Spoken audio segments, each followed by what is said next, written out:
I am separating my dry lips from my teeth, so I'm like... Is that what it is? U.S. government really gets in my way of doing what I want to do most of the time. Yeah, especially when I'm drunk.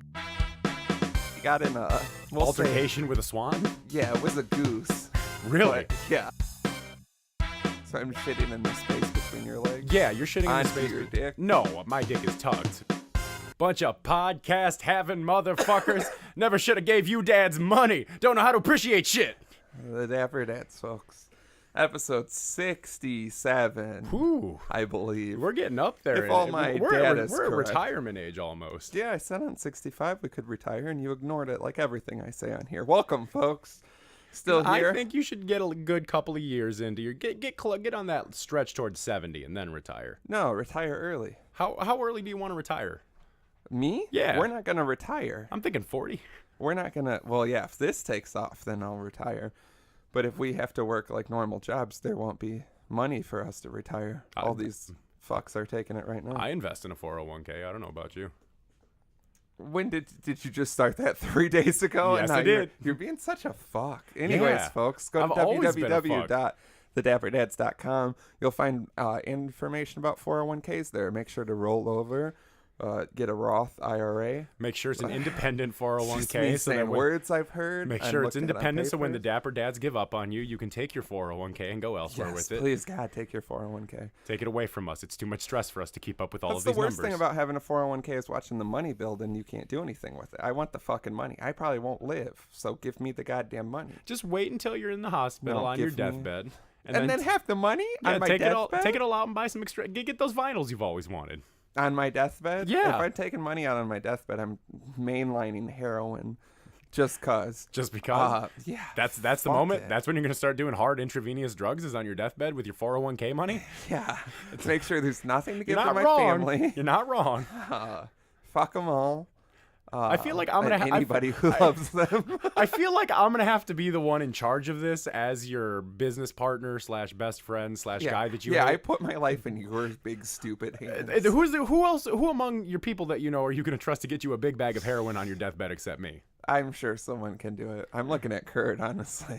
He's gonna be able to. No, he's gonna say it's heroin, but he's gonna show up with a bag of like Bisquick and be like, "Yeah, the guy said it was heroin." Could you imagine me like? Can you imagine paying like Bisquick? $1,400 for a bag of heroin? Imagine shooting Bisquick into your veins. Just in there cooking it up on the it's spoon so- and everything. You're like, heroin smells incredible. Heroin smells like It's like dumplings. dumplings. Oh god, I had a dumplings fiasco recently. I don't want to talk about it. Well, Dapper Dad's we had a good podcast dumplings at thing we got to talk gmail.com. about on this episode. Well, yeah, those. But now I got to Dad's- know your fiasco as well.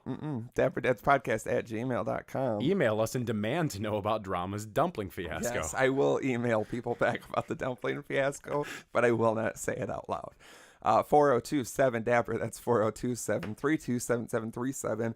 Call, text, leave us voicemails. We'll chat with you if you text. Just for fucking full disclosure, we both have access to the phone. It's not even a phone, it's an app on our phones. Yeah, so we're not going to say what it is, but it's a very common app as well. What I like to think, It's insanity. just based off of some of the interactions we've gotten on here, I like to think that people think we live in like a 2-story like 80s kid style like fun house, you know, that is connected with a big swirly slide in the middle. course. I like to believe, you know, lots of crazy shit on the wall, akin to I would say a mix of Pee-wee's Playhouse and Ronald McDonald's Funhouse from like the beginning of the VHS tapes. Yikes. You know.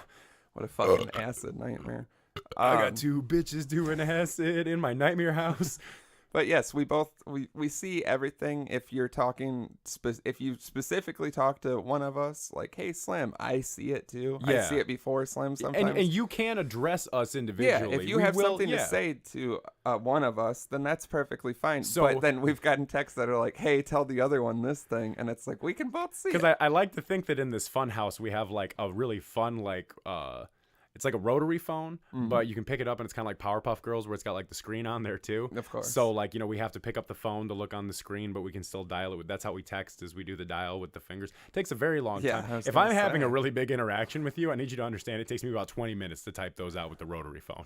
And we just live above and below each other. Why don't we just talk face to face? Well, because you do this thing where you like to seclude yourself Oh, yeah, because I I do it do a lot. a lot of really horrible fucking things. I just do it to everyone. Usually, the beginning of a week, I like to be left alone, and no one ever will leave me alone. So, Because we love you.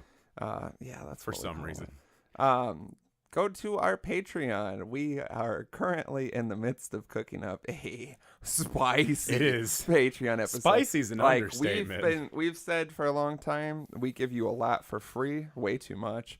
Then there's that sweet $40,000 episode with all our darkest secrets. This $5 Patreon tier is no joke. It's gotten wild right off the bat. I just found out something about Slim's private area, we'll say, my that swimsuit area shocked me, and I couldn't believe I didn't know. Yeah, and we're saying a lot over there. Yeah, $5 a month will get you all the information deets about Slim's decent sized lap hog you could ever want. So by the time this one comes out, that episode should be up on the Patreon. We do for sure one episode a month. Sometimes more. There's been some other depends on bonuses. how much I want to talk about my penis, it turns out. Yeah, I mean, once you get talking about it, it goes much longer than both of ours combined. Man, now I just keep thinking of odd penis stories that I want to tell. Yeah, it seems like you have a lot. So get in while the getting's good. Yeah. Every month, apparently, someone will have a different tale to wield about his weird looking dick. Follow us on, or that's patreon.com/dapperdads. Yep. So go over there and got a beautiful introduction video over there if you guys haven't checked that out yet. Watch the video, read about it, check it out. See what we're about. Yeah, I literally just after recording part of this new Patreon only exclusive episode, I said I didn't know if the Patreon would be great because, it's hard to keep delivering this shit generally, but God, this episode that's gonna air, the November episode, has changed my mind. Cook that shit up quick. Yeah, so go patreon.com/dapperdads, get in on that. Follow us on Twitter at dapperdads. Yep, just at dapperdads. Follow us on Instagram at dapperdadspodcast. We'll post pictures on there. There's a lovely meme of myself floating around there recently. Yes, we had to we're working on other things that are fun that you should look at on the social media.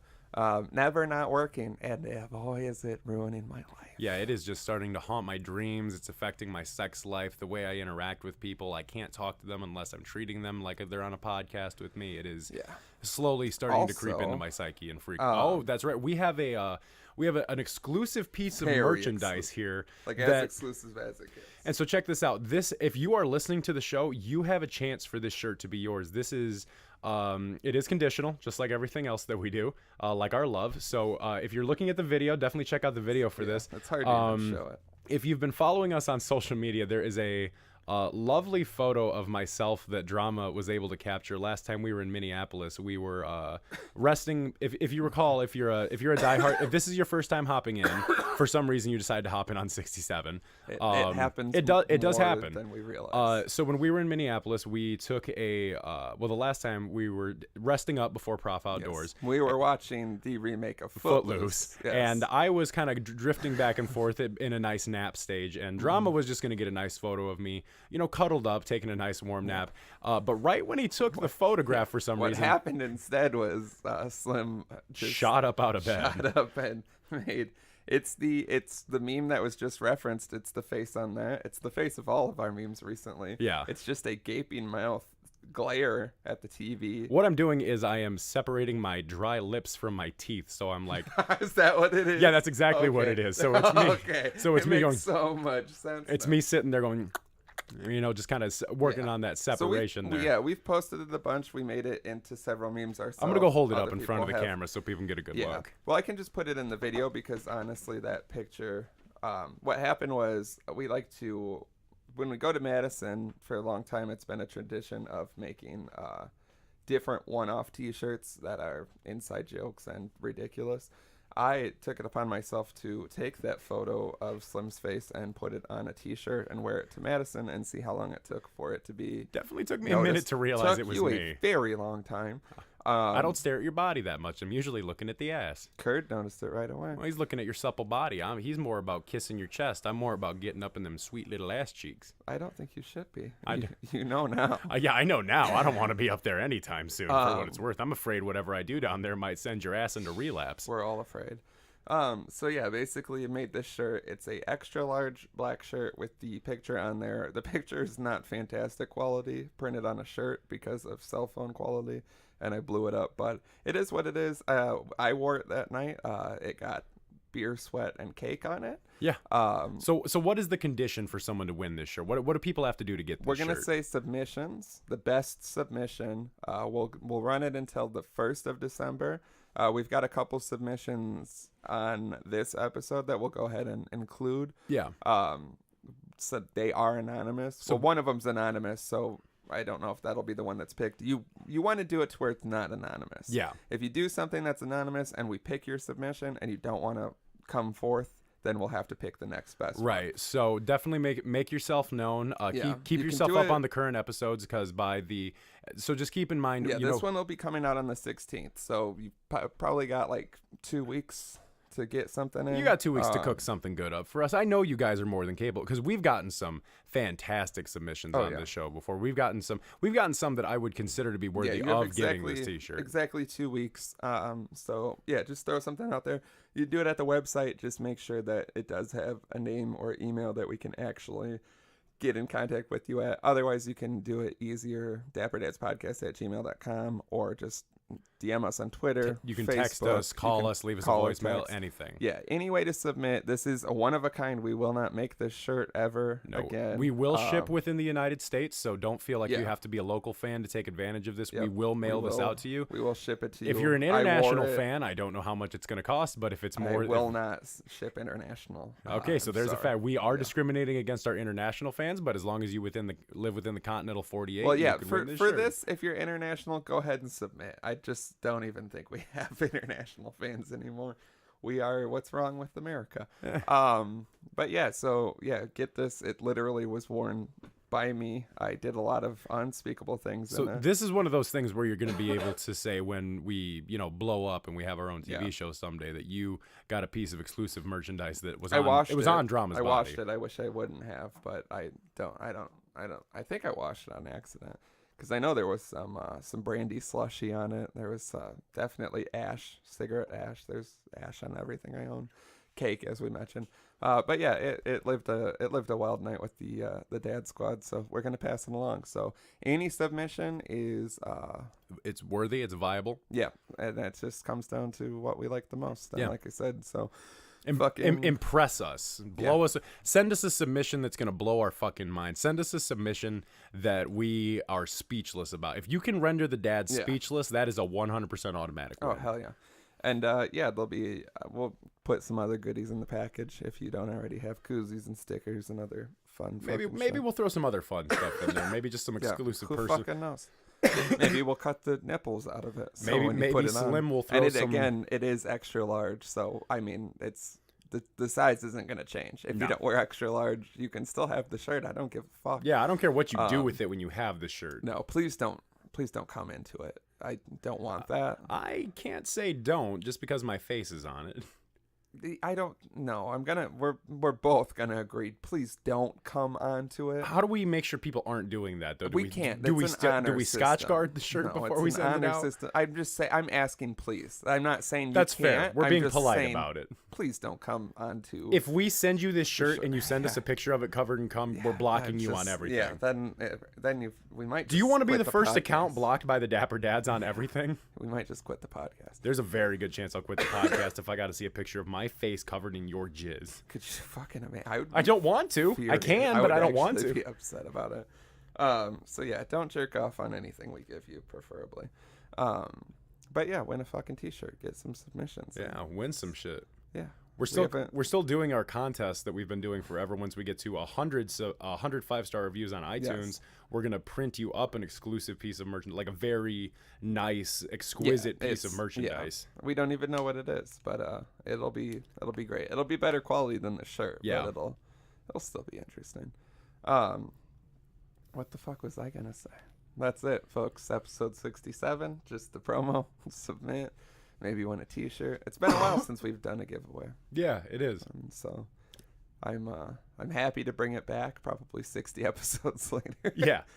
What was I gonna say, man? Is this what it is now? See, what happened to your brain? Start talking about people jerking off into our merchandise, and it just like wiped your whole brain out. Yeah, because it's such a horrific visual. I know. I was thinking it's so disrespectful. Have you ever seen, like, I can't remember who it is, but it's an actress, and she's like outside of like whatever the fuck, signing pictures, and a guy is holding a like her headshot covered in his cum. Yeah. That's fucking crazy. Scarlett Johansson. Yeah, that's what it was. That's fucking crazy. Ballsy, literally. Very ballsy. And just so disrespectful. Like, so Do you think it'd be more or less disrespectful if it was a porn star? Less. Because I feel like a lot of porn stars are more like, yeah, whatever, come on to things with me. You got any porn stars you want to meet? Like, is there a porn star that you would like do like a meet and greet with? Like, if you like knew they were like pay money? I mean, maybe not pay money, but let's say they like wrote a book or something, or they were doing like a meet and greet. Let's say it was a meet and greet for like $10, and like you got to like go up, talk to him, get a picture with him and stuff like that, some autographs. Is there any porn star that you can think of that you would do that for? I don't know. Not like off the top of my head. Tiana Trump. Oof. I just like her a lot. I don't know if I'd pay the money, but she just seems really cool. Arabelle Raphael, that's who I would do. Yeah, I don't also have, would like, do her. I'm not like crazy about like porn stars. I'm not either, but that girl specifically does something that trips my trigger in a way that I can't fully explain. Like I see that girl's videos and I'm just like, yeah, this is where we're going with it, I feel like I am more into girls that you can tell are like down to earth. Like Tiana Trump always seems like pretty chill, or Janice Griffin. Always seems like she'll just like hang out with you, smoke some weed with you, and just like talk about shit. That's like seems way better than, I don't know, other ones seem fake. You know what I mean? Yeah, it's no almost offense, you're all angels in our eyes. It's almost like their porn star persona is like, it's like a hard persona that they're going for. Yeah, I want to chill with a porn star where it's like they're just genuinely about it. Like they're like just chill. Which about I feel like it seems like that's how it is more with like the younger girls now, or like those two girls specifically.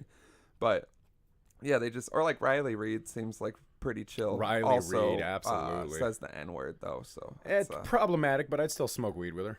Yeah, I wouldn't smoke weed with her. I'd talk to her about how using the N-word as a white person is very upsetting. Well, what I would do is I would smoke with her, and then I would gradually, once we've relaxed a little bit, lead into the whole, hey, just put a cigarette out on her. Yeah.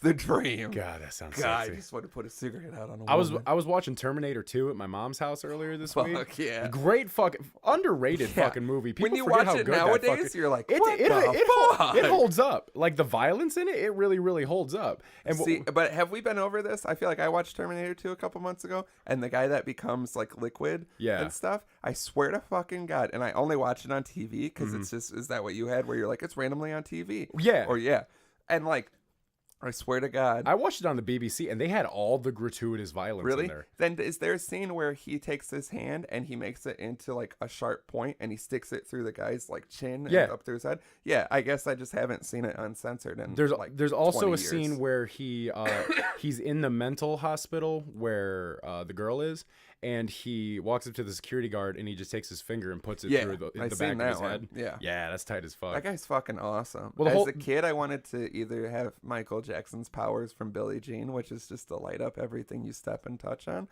or be the metal guy from Terminator 2. I think that's the way. I always wanted Wolverine claws, or I wanted to be able to do like the Jedi lightning out of my hands from Star Wars. But then I realized that those are two things that a person with an anger issue should not have.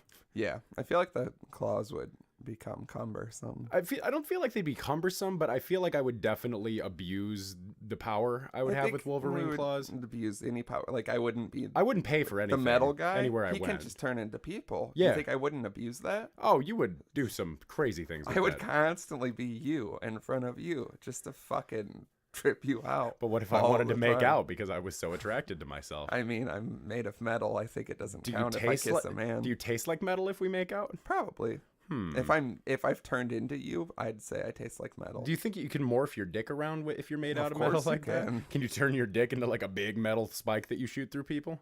Yeah, that's mainly why I wanted it as a child. Huh.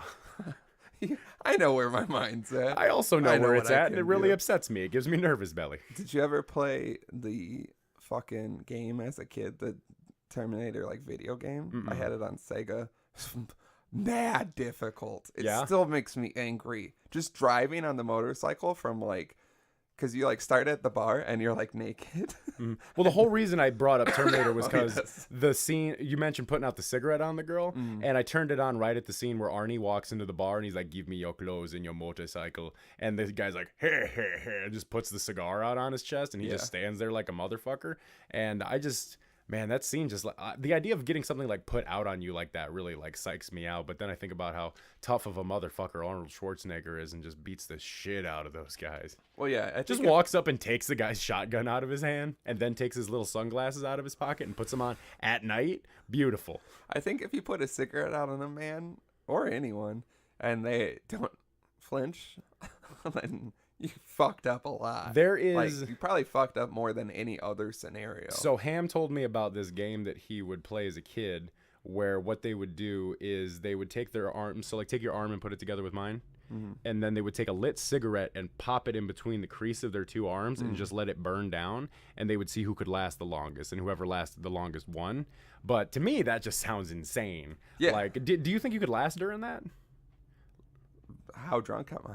Let's say we're like at the point where we want to give each other black eyes.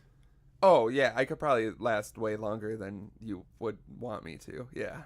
Because if I'm at the point of like getting a black eye, or it would be the thing where as soon as it touches me, I'd be like, ah. Yeah. But that's the thing when I'm drunk, it's one or the other. Yeah, it's either the best outcome I feel or the everything worst or outcome. absolutely nothing. Yeah. Did you ever in school like see who could hold like the radiator pipe the longest? Not the radiator, just the fucking pipe. No, we did not do that. So hot. Yeah, it's a radiator. It's implied that it gets hot. But the best thing is like if you would play against someone and you can tell like when it's like actually cooking and it's not, and then be like, I'm gonna go first, and then you can just hold it for like a long ass time, and then you're like, all right, 10 minutes, and then it comes on like right when they do it, and they're like, oh my god, how did you do that? And you're like, just real strong. I'm a real G motherfucker. Yeah, but then sometimes you have to do it when it's real hot. Yeah. And it could get like a minute and it's fucking hot. Yeah. Yeah, because you're a stupid kid and you just do stupid shit like that. Kids just do stupid shit. They're just little drunk adults, basically. Yeah. I mean, there's so much more shit I did as a kid than I would do as a drunk adult.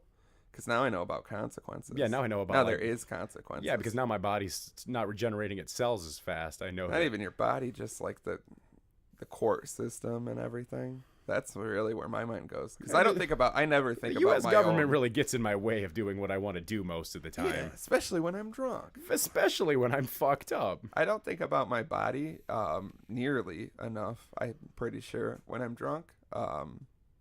Even when I'm sober. Yeah, I partied with you this year. I know. Yeah, and I've been through a lot. I wish I would stop being in pain. And, yeah, I don't know. I think we all need to dial it back. And I'm hoping in December to dial it back. Yeah, December's going to be our chill month. But who fucking knows? Yeah, at this point, there's no telling with us. We say it's going to be chill, and then, I don't know, Montana 300 is going to be in Chicago. I'm not going to go to that. Oh, come on. Come with me, please. No. Why? What day of the week was that? A Friday. Oh. Well, it was also, isn't it like immediately after Christmas? Yeah, it's the Friday after Christmas.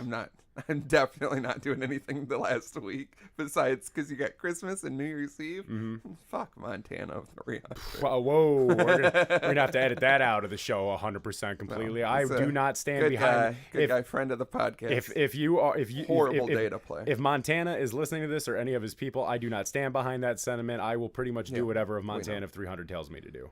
I dropped my bouncy balls during your set at Prof Outdoors because I was tripping balls and I got really excited. I still have one. I still have both.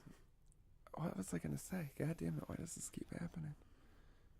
I'm not back on my A game. I'm not 100% anymore. See, I'm at 100%. Oh, I'm feeling fucking incredible. My time hop reminded me last year that like a couple of days ago, me and Kurt had seen the Fake Shore Drive show with the Big Timers reunion. And that was when I was like, okay, I'm done for the year. And I like, even in whatever caption of the picture, I was like, yeah, done for the rest of the year. We both made a pact too. I think he lasted 5 days and then was back on the prowl. Sounds about right. And I think I did pretty much not do anything for the rest of the year. And I was like, God damn, that sounds great. Because I still have several things to do. I think once the snow gets halfway up my shins, that's when I'm going to start slowing things down. I don't like getting out and doing a bunch of shit if I got to trudge through the snow. It is, as of recording, is November 9th. And what the fuck happened? It's so cold today. And also on the way here, on the back roads, I'm like coming up right on the back roads. Was it like snow drifting? Yeah. Yeah. Fucking crazy. So. And I'm coming up and I see like bright like hazard lights. Yeah. Like, flashing like a cop or something. And I was like, what is that? So of course I'm not slowing down for shit. Nah. I get closer and it's a tow truck. And I'm like, why is it taking up the whole? And then my car really badly starts just sliding. Black ice already? Super black ice. There's 3 cars in the ditches. Wow. I'm sliding, and then the idiot in front of me has like a SUV and isn't really sliding, but it's just coming to a stop. And that's what, like, I wish you could tell people, like, I get, like, fucking sliding and shit can be crazy. You can't always just stop, especially if it's slick ice. You need to keep your eyes on both in front of you and behind you, because I was coming straight for the back of that car. I had to pull my e-brake, which I've never had to actually do in like a scenario that's not me fucking around or something.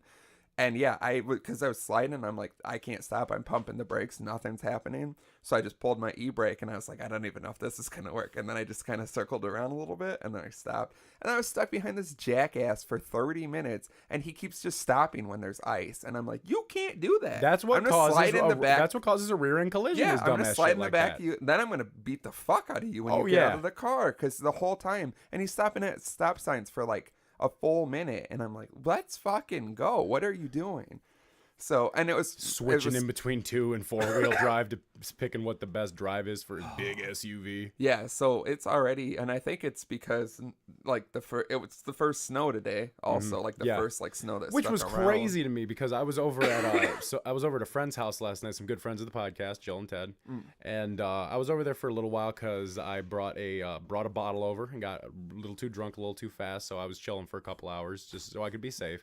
And as I was leaving, it was close to midnight, and they were like, yeah, it's supposed to snow tonight. And I was like, it's not gonna fucking snow. And then I'm driving home, and I saw like 1 or 2 flakes.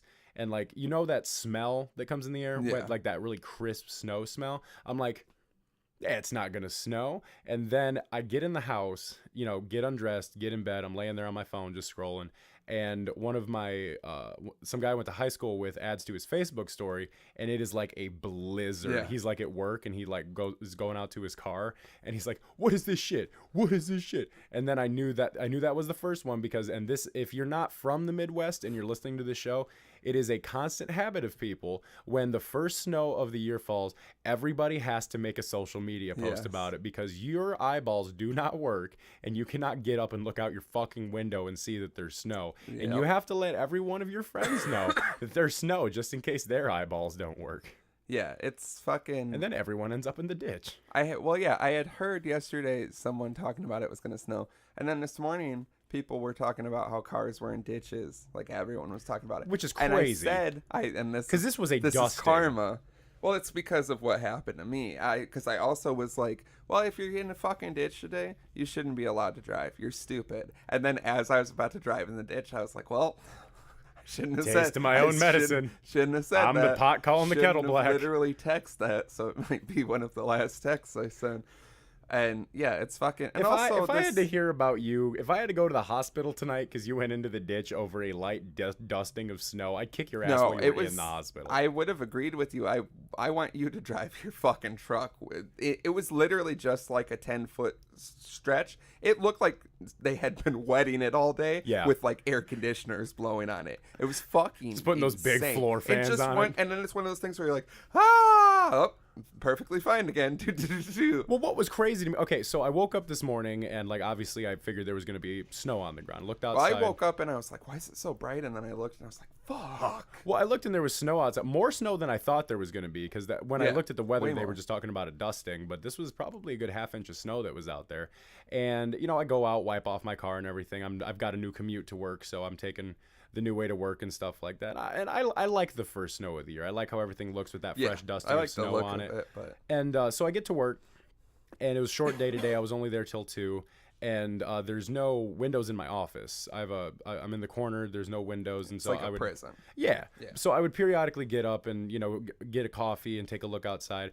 And it was mostly sunny out today, so a lot of the snow was like melting and stuff like that. When I was driving home, roads looked fine, everything looked fine. Went home, had some lunch, took a little nap before I came out here. Woke up from the nap, got dressed and went outside, and it's like somehow it has turned into a ice-filled tundra outside with like 40-mile-an-hour per wind gusts. Yeah. Because that's where the problem is. Well, I went outside and I'm like, this is a lot colder than it was when I came home. And then I went and got in my car, and you know how I kind of live on the corner there of like the cross section of the street? Yeah. There's a tree, and there's like a tree in the corner right there. And I saw like one of those weird snow tornado things where it's just like whipping up all that snow and throwing it everywhere. I was like, this is odd, unseasonable weather this early in the year, even though it always snows this time of year. Well, that's it always how it was has since I was a child. Back roads, the wind was so bad where your hands are at an angle on the steering wheel just to drive straight. And I was like, okay, it's windy. And then also the fucking darkness. Yeah. Literally last week I was wearing evil motherfucker. I was wearing shorts when I came over here and I could see. And now I forget every year and I don't know why.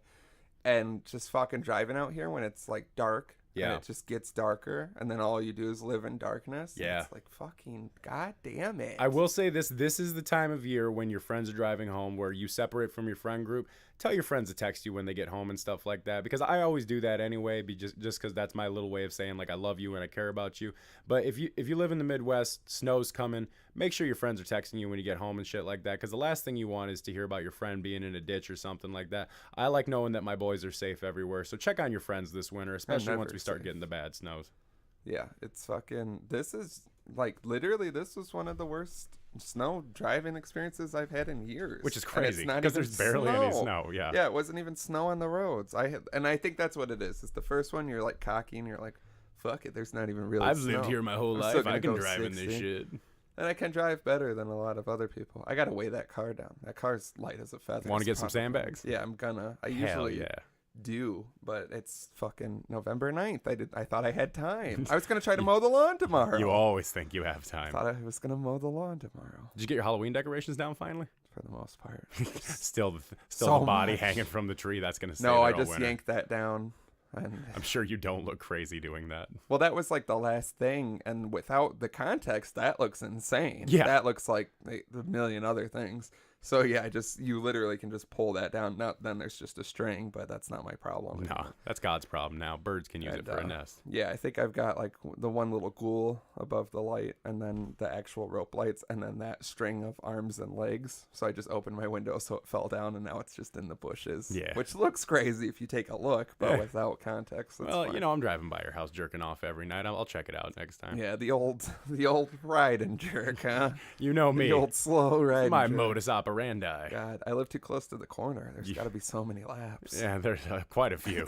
Especially in the cold like this. The heat in my car doesn't always work best all the time. So I'm cold, and then I'm hot, and then I'm cold, and then I'm hot. Oh, yeah, that's all I have. Even my heat does work pretty fine. It does make that noise from time to time. Very jarring noise if you're not ready for it. It's just the amount of people who have gone, what the fuck? And I like to just not mention it is my favorite thing. It's just the motor in there. You can take it out, but it's a pain in the ass. It's probably that leaves have fallen into it. That's the other. I'm stubborn to where I'm like, if something's too ridiculous, then I'm just not gonna fix it. Because that shouldn't be a problem that happens where a couple leaves get in there and gum up the motor. Fuck it, then I won't fix it. I'll deal with the noise. This is bullshit. But yeah, I get so fucking hot either way. On the way here, I'm like, had the heat up. All right, I'm hot. Turn it down. Now the windows are fogging up. Turn the heat back on. Motherfucker. And I'm just the whole time just sweating and chilly and ready to kill at any moment. I got a hypodermic full of bleach in case anyone looks at me just wrong. Just sitting there squirting it the whole time. You're like the guy from, what the fuck is that movie? Can't remember, but he's got the oxygen mask and he's like, I'll fuck the first thing that moves. Yeah, I don't know what the hell that is. It's a David Lynch movie. What the fuck is it? Blue something. Oh, yeah. Blue Velvet? Yeah, Blue Velvet. Yeah. Have you ever seen that? Yeah. What's the... He beats the shit out of that Heineken. Yeah. Pabst Blue Ribbon. Yep. Cheers. I'm trying not to drink or smoke for a weekend. It's going horrible. Yeah, day one. So you got off at 5, so hour 3. How you doing? I just want a cigarette. After having to pull the e-brake, I was like, this would be a perfect cigarette. But, we'll see. I feel like I can I don't have any. This is the first weekend in a long time that I don't have any plans. Yeah, same. I don't have anything to do this weekend. I cannot drink and smoke. Okay. but who fucking knows, honestly. You're snapping me tomorrow just naked in the bathtub full of bubbles chugging Budweisers. I'm like, that's my dad. That doesn't sound bad. That doesn't sound bad at all. Really I think I might stop and get a bath bomb on the way home. Maybe some bubble bath. Lavender? Just Lavender sounds good. beer on the tub. That's not how it works. You gotta shake it and spray it on your crotch. Your naked, weird dick. Just weird. Just y'all are getting snaps to the dad chat of me just. But it's you're real sad about it. Oh well, I'm by myself in my house. Of course, I'm real sad. Yeah, I'm playing Daytona in the background. Very much looking forward to not doing anything. I still have shit to do, but I don't have to go jump around at a show or anything. And I don't have to get drunk. I'm trying not to. I haven't not drank in a weekend in like longer than I've it's time for a reset. You need to I would like to take the rest of the year off. Could you imagine? Like, I've never wanted to like not drink for a month, and I don't think I could. Not like I couldn't physically do not it, like but an something would come up. Yeah. And then you want to participate, but I think it would be fun to take a month off. My body would probably appreciate Just do it. Because I have like after this week, the next 3 weeks I have drinking engagements. Yeah, because we've got the thing on the 17th that we got to do. Yeah, 17th, and I have other shows and shit still. It just doesn't end. I'm looking at December. Thanksgiving is coming, so I mean, you got to get drunk on Thanksgiving. Well, yeah, I have Thanksgiving, and then you have Black Friday, and then I have Saba that Saturday, and then that's exciting. I'm very excited for you for fucking shit. I'm excited, but it does get to this is like the time every year where I get to the point where I'm just like, Jesus Christ. And this year has been in more excess than I've ever lived. Yeah, and this is the first year I've been doing shit with you, so sets a very high standard. Yeah, it's an unattainable goal. I can't wait. We'll obviously at the end of the year have our year wrap up some stuff, but yeah, because I was trying to do some math on how often we've just been to Chicago, and it's ridiculous, and we'll save it. But yeah, this year has been well, something that was crazy to me. So just so everybody knows, I started a new job this week. I am beyond. You're harping on it. I'm just very happy. You know, it's been a long time Yeah. since I've like worked and like not been stressed out about it. Yeah, you know? I fucking told you this like a year ago. Yeah. And you were like, yeah, that does sound good to get a different job. I'm like, look, that's what I was trying to say. I know. Get a job where you have like weekends off. Yeah. For the most part. It feels and you get really holidays, good. Yeah. And you don't have to worry about working fucking Black Friday. I just started this job, and I have a paid holiday on Monday. Exactly. 3-day weekend, first weekend out of the gate. You're excited about things that aren't even exciting. And wait, in a year you'll be like, I fucking chain smoking this goddamn job. But what I'm excited about is one of the little things I'm excited about is my entire life, pretty much since I've been an adult, I've never been able to spend like a whole holiday with my family. Yeah, this is what outside I've of Christmas. Telling you. And well, literally when we worked together at that job, and I literally couldn't go to fucking Thanksgiving, which is few times I see my entire extended family that I like. I was like, I will never do this again. Yeah. And I never have since. It's one of my stipulations with life. Just for reference for people out there, I've worked nothing but retail for the last probably 8 years or so. Insane. And the last time I was able to spend a whole holiday, like Thanksgiving, with my family uninterrupted was when I was sick with my heart shit because I wasn't working during This is why people get stuck in retail for their whole lives, because you think it's fine and then you get out of it and you're like, no, it's fucking oh my stupid. God. Like I can't even like I know I'm harping on it, but it's because like just this whole week I haven't felt like stressed at all. Like I haven't had that weird like ache. Well, yeah, you also got to give it time with the job. New jobs are always exciting right off the bat. Well, I mean, but yeah, you have such a stupid low bar because you just wouldn't fucking. Yeah. You thought your job was the shit for a while. Because for a while there, I could just kind of do whatever the fuck I wanted. Yeah, like I just could get away with anything. You get stuck in. I got away with murder at that fucking job. Like I could literally walk in and do nothing. I've gotten away with literal murder at jobs. That's what I'm saying. When we worked together, I was thinking the other day. I think just earlier today, I think I could have been a serial killer if something would have went just a little bit worse in my life when I was young. Do you think this? Sometimes I think I'm too detached from feelings and people. So me and Jill and Ted were actually talking about, we were talking about me? We were. Yeah, he's basically a serial killer. Well, no, we were talking about get him out of here. Well, we were talking about the show and stuff like that, and just like our dynamic that we have, because they're big fans of the show. They listen. Yes, very big fans. Jill told me that it's her Friday morning ritual when she wakes up, because she works out of the house. And so it's her morning ritual to wake up, have her coffee, and listen to the Dapper Dads. God, I wish I had anything to look forward to like that. I know, right? And I like podcasts, but I could like take them or leave them. But like, just imagine like having something that entertains you every single week. Like that's what I mean. Well, and that's part of why I love doing this so much, is because people tell me they look forward to it. Yeah, that's part of the reason why we can't just stop. No, because then we're going to be letting people So down. many people are like, yeah, it's my Friday. I don't know. It becomes that like clingy girlfriend thing. Yeah. Where like, I don't know what I would do if one weekend you weren't there. Which also, full disclosure, Apple, if you use iPhones like a normal person, you listen to the Apple Podcast app, they sent out a long email about how there could be delays in podcasts, which is for crazy. The holiday season, which I don't even understand how it's possible. So yeah, if you don't, which including this episode, because I think it starts on the 16th, which is when this will air. So if you use Apple Podcasts and you don't see it, we'll post other way. Like you can listen get it and everywhere watch else, it on everything else.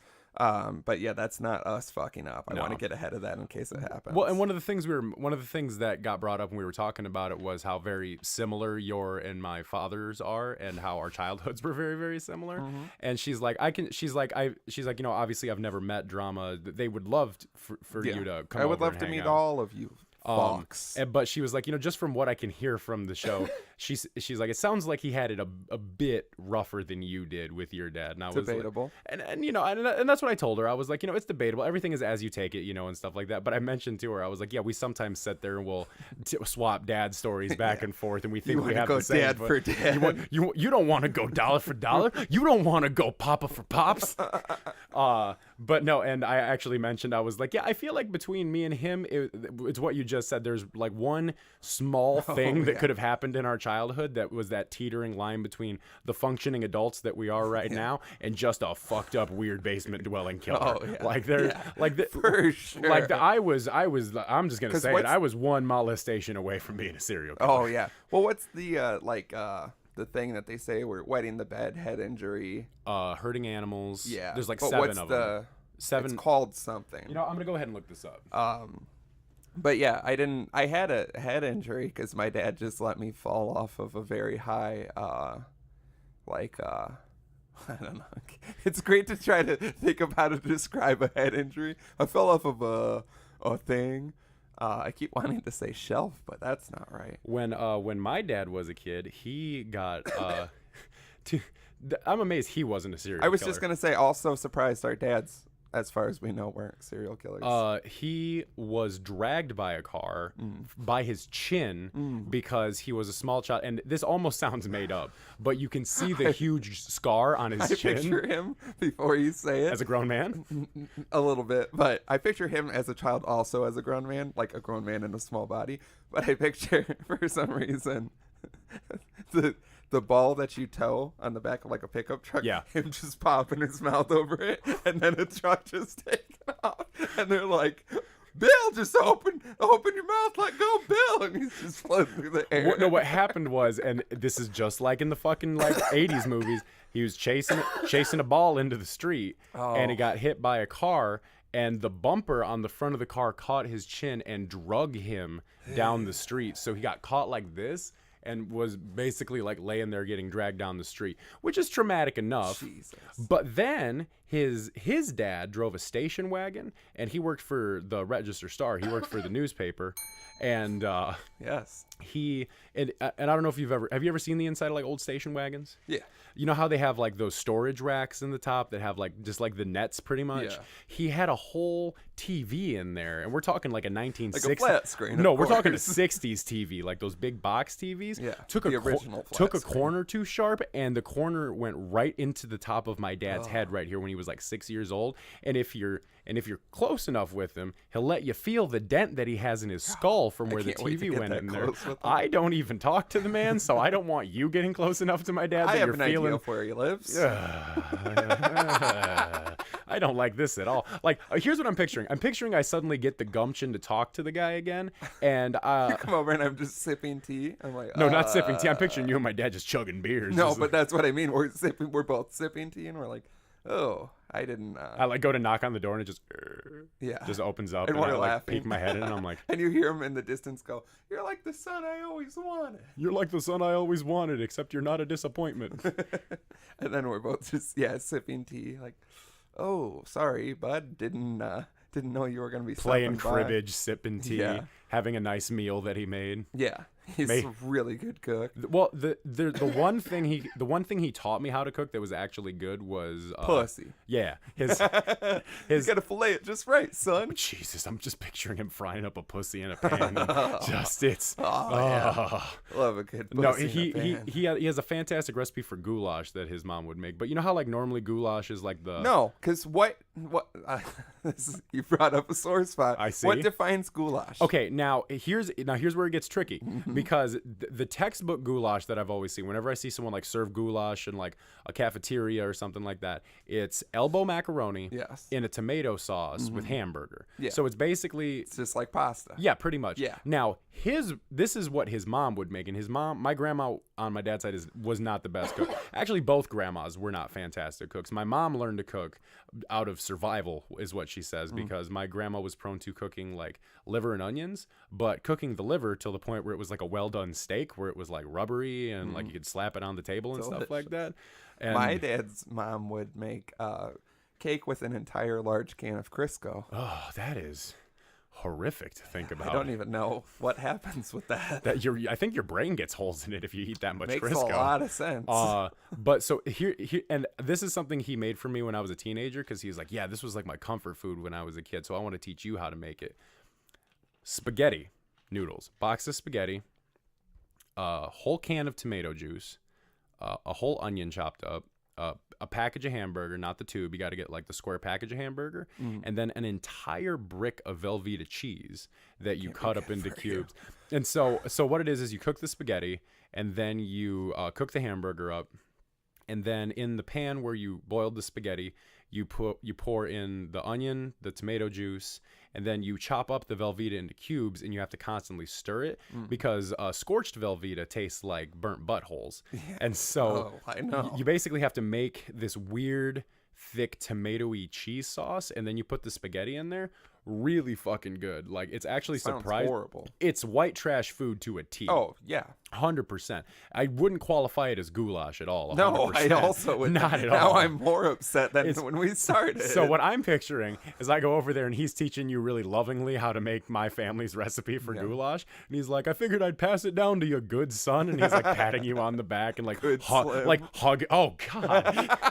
Because he doesn't even know about Fast Finger Slim. So the idea that he's like, oh, you're the good Slim, and he's like hugging you and crying, this is what I've always wanted. Here's $100. Yeah. He also has a huge inheritance. Which is crazy to me, because I don't know how that dude was paying rent to me for the longest time. Yeah, he tried to keep it secret. I've heard all about how shitty you are. I understand. Yeah, he likes telling people how shitty I am. Don't they all? I actually had a really horrific... So you know how like things happen and you're like, oh, it's a small world, you know? The security guard at my mom's work went up to her and was like, hey, your ex-husband's name is Bill, right? And she's like, yes, why? His mother-in-law was walking on the bike path down at the YMCA, and that's where my dad also frequents walking, and she was over at the house one evening with him, and not my dad, with the security guard. That'd be And she goes, yeah, I met this guy when I was out walking today, Bill, I think his name was. Yeah, he's a real asshole like me. Did you tell me this, or did you tell this on here? I'm not sure. I've heard this. I'm pretty sure I told it to you. But she goes, yeah, he's a real know-it-all son of a bitch, and he can come across as a real asshole. But that makes me think of me, so I like him. I think he's a good guy. And if that just doesn't describe it to a T, I don't know what does. Yeah, I mean... And that's just horrific to me that, like, through association, some guy I know through my mom's work, his mother-in-law knows my dad from seeing him out walking in public. That's my dad also frequents the bike path, which is not Does he really? Except he got in a... altercation with a swan? Yeah, it was a goose. Really? But, yeah. I was joking. He actually got into an altercation with a goose? That you were so close. Oh, my God. Yeah, he got into a very serious altercation. Like a fist fight? He basically... Did he pick it up by the neck and swing it like a lasso? He's like way out on the west side. Yeah. Motion to where, when we drive by slowly and jerking off by his house. Yeah, well, you saw me doing it at your house and you're like, I want to do this outside my dad's for some reason. Slower and get hot and cold. Hear that coming out of your engine. Yeah, so he rides his bike all the way from like way out there to like by Davis Park essentially, and he'll also go like down the bike path. He's a big bike guy for some reason. Yeah, depending on the day. And he's out there biking right now. Yeah, he's getting whipped into the river. He will, because he does things just to like do them and then have a reason to bitch about them. You know what I mean? Yeah. Like, yeah. I had to ride my bike through the cold for this family, and we're like, no, yeah, you never had to. Your car's sitting there in the driveway, and your keys are on the hook. Yeah. But yeah, I don't know what happened, but he said that a gang of geese. Did he say gang? Like I think so, because he wouldn't say gaggle, even though it's right there, and you don't even get to say it that much. It's such a good word. But yeah, he had an incident, and then they attacked him. They were flying towards him. He started carrying a knife in case things progressed. Did he pull a knife on a goose? Probably by this point. Yeah, I've never met your dad, but I've seen pictures. Yeah. And the idea the idea of your dad riding a bike with a knife, like going at a goose. And the weird thing was that he didn't have a knife before. He's always had a knife. Just always Is it an ankle knife? I'm picturing an ankle knife. No, I think it's more just like your general pocket knife. I want to bring back ankle knives, like big, like you're at the bar and something happens, you just pull up your pant leg and pull out your ankle knife. Yeah, but then someone pulls out a gun. Yeah, it is 2018. I guess. I want to bring back those. Inglourious Bastards, when they have those punch guns. Yeah. I don't know if we're even bringing them back, but God, I want one of those. Could you imagine punching someone and it shoots them? Could you imagine getting punched in a fight? You get punched in the stomach and you're also shot in the stomach. It's a double whammy. Like, what the fuck? Yeah, because at that point you're shocked from the hit. Because I'm not gonna, man. Once I get a good, nice right hook with a pair of brass knuckles, you're going down. That's all there is to it. So imagine if it was a gun with a gun on the brass knuckle, just boom. Well, that's what I mean. Imagine someone punches you in the gut. That guy hit me so hard that the sound barrier burst through my stomach. No, he shot you, dumbass. Yeah, I don't even know how they work. I don't even think they're a real thing, but could you imagine? Maybe we should invent these. Dapper Dad's handguns? Yeah, well, it's got to be all D's, because we've really fucked ourselves. Dapper Dad's Derringers. Yeah, but I think there should be something to explain the hand. We'll have to workshop. Yeah. We got to stop trying to think of all these. We'll be down here for 6 hours after the show today working on this. I could take a shit right now. I could also take a shit. Do you want to go shit together? Yeah. How? Well, I sit and wipe and you stand and wipe. So I think if I lean back, that doesn't mean. I think if I lean back on the toilet enough, you can kind of sit in between my legs, so you can shit while I'm shitting. So I'm shitting in the space between your legs? Yeah, you're shitting in the space. Your dick? No, my dick is tucked if this is happening. I think I'm still going to shit on your dick a little bit. I mean, it's not going to... Is that gay if we do that? In 2018, can you sit on a man's lap and shit between it while he shits also? Or... I don't think it's gay if you get the shit on your dick. I think it's gay if you get erect while it's happening. Well, yeah, that definitely changes. That constitutes it for being gay. I think it's a little gay if you get the shit on your dick. Well, I mean, I'm not going to say I haven't had a shitty dick before. Never from a man. I want to throw that out here. You're walking down a weird road right now. Well, I mean, it's a fact. I mean, we've all had shitty penises. But I've never had. Yeah, but it's never been from someone shitting on my dick. I'm talking about me shitting onto your flaccid penis. It still feels gay. Is it like a runny shit or like a solid shit? It's pretty solid. So it's soft but solid. So is there a chance that it could hit my dick and then like just bounce off and not leave anything? It'll probably leave something like a slight residue. I'm gonna tell you there'll be some mucus on your dick. Oh, that's what I was afraid of you saying. I did not want you to say that. Mucus. It's primarily all I have. If you think this episode is off the rails, the Patreon is far more off the rails than this. I just want y'all to know that. That's why I think we're getting to this right now. Because the Patreon is. I don't think it's unsanitary. I'll definitely say that. Yeah. I don't think it's gay necessarily. if because like let's say this is okay. So let's say it's homoerotic. Erotic if you get hard during it. It's only erotic if you're getting sexual pleasure. I'm saying even just like a slight chub. Like if you're starting to get like a little wiggle. If you're starting to get the pulses in your dick from some dude shitting in between your legs on your penis, I think that's homoerotic. But sometimes I just get I don't want to say aroused, or I'm going to say excited, but I don't mean like I'm popping a boner, but I get excited about weird activities, fun, new, exciting adventures. But you can attribute that to the adrenaline, though. Yeah, like so that's what I mean. If my dick wiggles a little bit, I don't want you to point at me and be like, gay. But how am I going to see your dick if you're in front of me shitting? Because, like, if I'm leaning... Oh, I'm faced away. Well, I didn't think we were facing each other. I didn't think we were Now that you say it, makes a lot of sense, but I was picturing looking you in the eyes. I hate that. So, I love it, but I love it because I love being that close to your face. I'm also upset that that's where my mind goes. We should... Without even questioning We're just going to go ahead and stop this episode so me and Drama can have a talk really quick. No, so this is what I'm picturing me sitting on the toilet like this, spread leg. Yeah. And then you're like not on my lap, but like you're in between my legs here. So I got to hover? No, you're not. You're like you're planted on the edge of the toilet.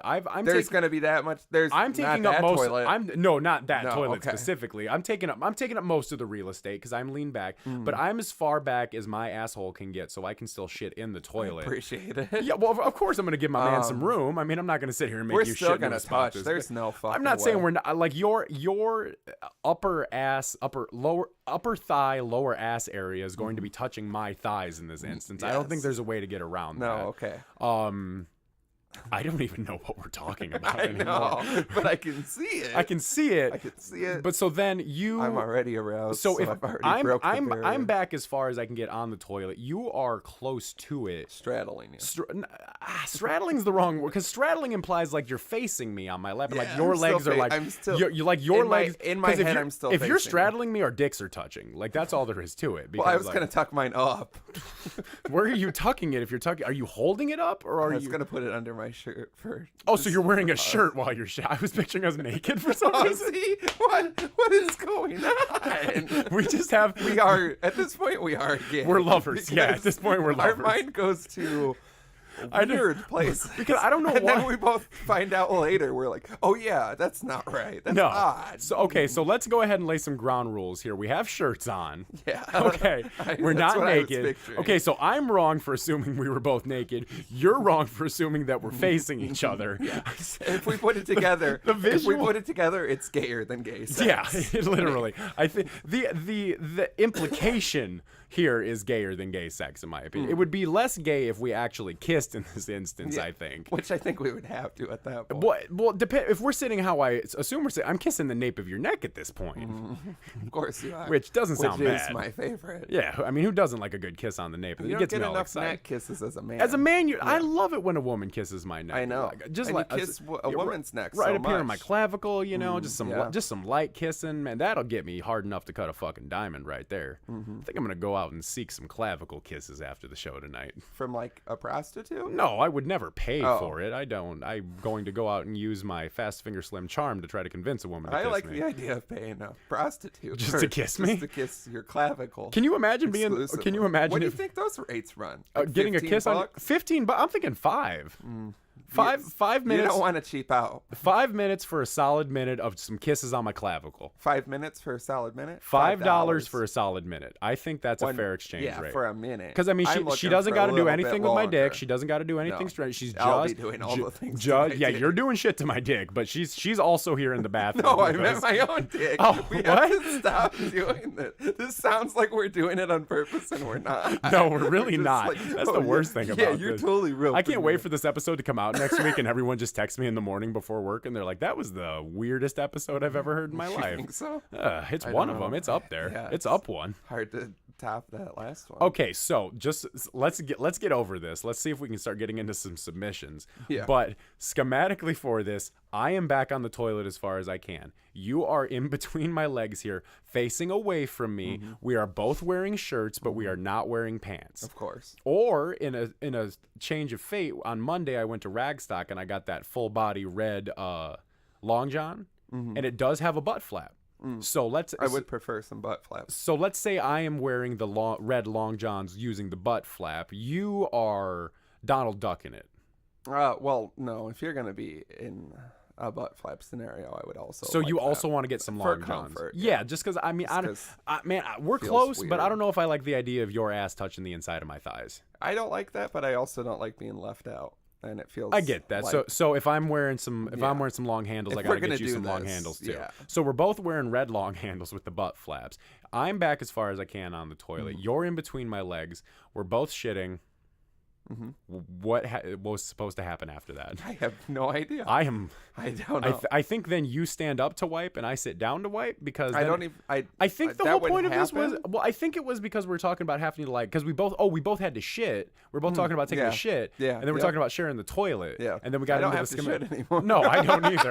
I've got anxious belly about this now, thinking about your ass touching my thighs. If we have to do it, can we do it in my upstairs bathroom at my house? Because that toilet is big. Yeah, that's a nice big toilet you got in there. Need, but then it's got that window in there too, and I'm very afraid of your neighbors seeing it happen. I close the shower curtain. I know, every but time still, because I stand up to wipe, so I feel don't like want people seeing if my backyard neighbor's looking, he's always like, "Why does he just?" Because I like stand up and just stand there still, but it's clearly not when I'm pissing, and I feel like it would just be weird to see. Anyway, so yeah, submission time. All right, so first off, we have some on the website. That's www.thedapperdads.com. Go send your anonymous submissions, or you can make them not anonymous and maybe win a T-shirt. Yes, let's start seeing those hot submissions coming in. Face on it. Now, if we send you the shirt, I want a picture of you wearing the shirt. Yes, of course. So the first one here is from Lemmy. Good old Lemmy. I hadn't heard from him in a minute, and I snapped him. He's working at a UPS now. Yeah, it's what I think. It's he literally loves it from what I can tell. We'll get that because it's in here. He supplied his actual email. Good for you. Now you're gonna get some spam. Not gonna read it, but we will be sending you things. Pictures of us shitting in red long handles. That comes into play later, which I did forget to check on this. Anyway, the title is "I'm Not Dead," and it says, "So it's been a while since I've submitted, so I thought I'd give you fine Dapper fellows some lovin'. Good. The episodes just keep getting better and better, and I've been doing the same. I started a new job working third shift at UPS, so naturally my car now smells of depression and cigarettes. I'm moving at the end of the year also, so we need to get together and hang out at least once before I go. I can agree with Other than that, keep these puppies roping out. Your boy, Lemmy." One last note, I got to put in an actual email address. I tried putting in me@depressedcigarettes.com, and it kept telling me to do a valid email address, so just an FYI. I need to remember to check that out. That's why I read that out loud, so that when I edit it, I can check. And maybe it's because you're spelling cigarettes wrong. It's possible. No, I don't know why that is, because the next one is, it is technically a correct email enter. Anyway, it's been a minute. Our best friend to the show, maybe. I don't know who's the biggest fan anymore. If you're just hopping in, Lemmy is a good friend of the show. He's a kid I worked with. He has really had a fantastic glow up this year. Yeah, for the what it's haircut worth. Changed. That's why he stopped talking to us, because he got better than us. Is basically what happened. Which of course I seen that haircut and I was like, oh my god! When he sent me a picture of that haircut, I was like, that man went straight from guy at Bonnaroo that you're kind of iffy about to straight up Casanova. It's fucking beautiful. And we've talked about it before, so we will not harp on it. No, but Lemmy, and of course, once he moves at the end of the year, we will never hear from him again. Ever. So he's gonna abandon us completely. Tell us where you're going, and if I can fucking find some free time, and I don't know what you work because it's third shift. Well, I don't know if that includes weekends or what. Yeah. Give us your full work schedule and let me get at us. Let's do some networking. Let's get together and do something. Yeah, tell us. I'll volunteer my place. We can get drunk over at my place, hang out. Yeah, Slim just wants you in his big basement while he's wearing his big jeans. Gotta have the big jeans on. It happened to me. It will happen to you. Yes, Next thing you know, you're shitting face to face. And I just want to throw this out there, man. Lemmy, I'm exceptionally proud of you, man, just for everything that you've done so far this year. You've had a fantastic glow up, man. Just keep going on the way up, man. The dads are very, very proud of you. If you feel like your own dad isn't proud, my son walking across the stage at graduation. If you feel like your own dad isn't proud of you, just know that the Dapper dads are very, very proud of you. Yep, throw your dad on the dad pile. Yeah. With our dads. Fathers. Yeah, our dads are dominating that pile. Our dads will probably beat up our dads are king of the hill of that pile. Yeah. Next one here is from OK, and the email is person@gmail.com. Generic and very neutral. I appreciate it. Mm-hmm. It says, "Hello, Dapper Dads. I was looking for advice rather than submit a story. I have been dealing with a lot of shitty feelings lately. My job sucks, and I'm just not happy anymore. I was wondering if you dads have any advice on how to overcome this rut of shit feeling. Thanks. Keep up the awesome work, boys. Mind if I take the reins on this one? No, you're just going to brag about your job, and that's not what this person needs. Well, I'm not going to brag about it, but what I'm going to say to them is that what I've been saying. This is what I hate. I hate when I have something I've been saying forever, and people are like, yeah. And then people do that thing, and they're like, yo, this thing, for sure. And I'm like, yeah, the thing I've been advocating everyone to do. It's one of the, just like anything else in life, you can sit there and you can tell someone something until the cows come home, but they have to actually do it for themselves before they actually realize it. Well, yeah, but then you can't go around and be like, oh my No, and I'm God. not going to say that you weren't. I'm not sitting here saying that you weren't telling me about it. To everybody. Yeah, exactly. And that's what, like you should, everybody knows because everybody if you say that your job sucks, you already know that you want a new job. Yeah. Just look, we all get complacent and we stay at jobs for whatever we think is worth it. Well, start looking for other jobs. Well, and this is what I did. I was at a point where I wasn't feeling it. I was very stressed out all the time at my job. I had a lot of anxiety when I would go in and stuff like that. The best advice that I can give to this person, whoever you are, go on like Indeed or like Monster.com, something like that. Indeed's the best by far. Well, Indeed is how I found my current job. So what you got to do... Indeed is how a lot of people find you. Like, I have the first job. Well, no, that's just the service I use. That's how I found well, that's mine. what I'm saying, because Monster is like, all you find on Monster is be an Uber driver for some reason. And Craigslist will get you murdered. What I can recommend is do 3 applications a day, no matter what. And I'm going to completely disagree with you. What are you going to say? If you have a job, because you had a situation where you should be looking for another job. Yeah. Not to put shit on blast. No. But if you have another job, figure out what you want to do. Because you lucked out and you're in a completely different field. Yeah. But that doesn't work for everyone. And no, just randomly it doesn't. picking things. Well, so if you have, what you should do is think of what you want to do that will make you happy. Yeah. And then try to go towards that. You might find other things in the meantime, but I don't think it's works for everyone to just throw out random applications. Well, and this sounds like common sense, but this really, from what I've heard from people, this doesn't really click with a lot of younger people, like people our age and even younger than us. There is so much power behind a good resume that it will blow your mind. And there's so many services out there. They have like free classes that you can go. There's what I did for my resume is I literally just went on Google and I looked up good resume templates. Yep. And I basically just filled in all the information. And when you have a good resume, it puts you head and shoulders above everybody else, because they're going to look at resumes before they look at job applications, because that shows that you have more of a drive for it. Yeah, there's so many ways to make a good resume, and what you want to do for every job that you apply to is tailor your resume for exactly what that job description reads. Yep. Fucking tailor it to match the key points. Yep. Because that's the first thing they're going to see. If they're looking for someone to sweep floors, and you've kind of swept a floor before. Have you done chores at your house? You swept floors at your last job like crazy. Like you got a gold medal for it. Don't get yourself in over the head. Don't say you're the best at Excel and you've never opened a spreadsheet. Yeah. Like, know where you're at, but definitely like have like your baseline resume that is all correct and has like a good resume to send out.